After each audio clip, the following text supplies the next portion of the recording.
Еуразия кітап көрмесінде келесі мен біраз кітап сатып алған баспаның бірі, өздеріңізге танымал баспаның бірі деп ойлаймын. Әсіресе соңғы уақытта Мәдени майдан, Өзбекәлі Жәнібеков және Мәдени майдан деген кітаппен танымал болған. Оған дейін де біраз кітаптар шығар. Қазақ кітап нарығында өзіндік орны алып үлгерген отбасы хрестоматиясы деген баспа. Мен бұл баспадан балаларыма арнап екі топтама сатып алдым.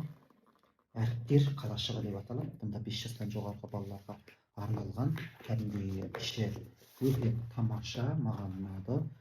Қазаққа ойлау формасында жазылған екен. Сондықтан бірінші көрдім және сол жерден бірден сатып алдым. Міне әріптерді үйретеді. Сонымен бірге жазу машығы бар мұнда. Міне екінші әріптер қалашығы, тағы да жаттығу дәптері мұнда, бояйды, түрлі ойындары бар деді.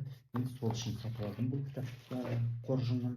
Екінші, бұл біздегі Ибрахим деген азаматымыз сатып алдым.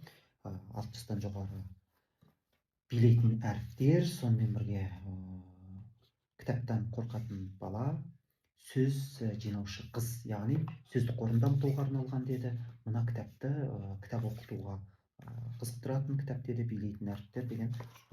Бұл да топтамада бар екен және қызықты әңгімелер жинағы. Сосын кітап оқымайтын қыз деген, бұл да кітап оқу тақырыбына қатысты. Біздің ата-аналардың үлкен тақырыбы ғой, қайсы кітап оқытамыз деген.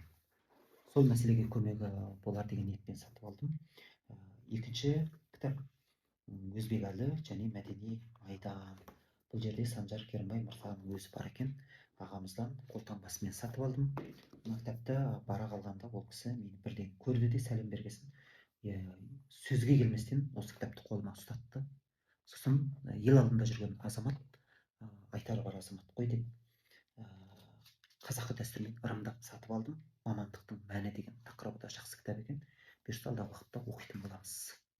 Кітаптар бар екен. Кітап мазмұны жағынан көлемді баспалардың бірі деп барсаңыздар, осы кітап көрмесінде жұмыс жасап жатыр. Осындай жетістіктер үшін кітап көрмесіне рахмет.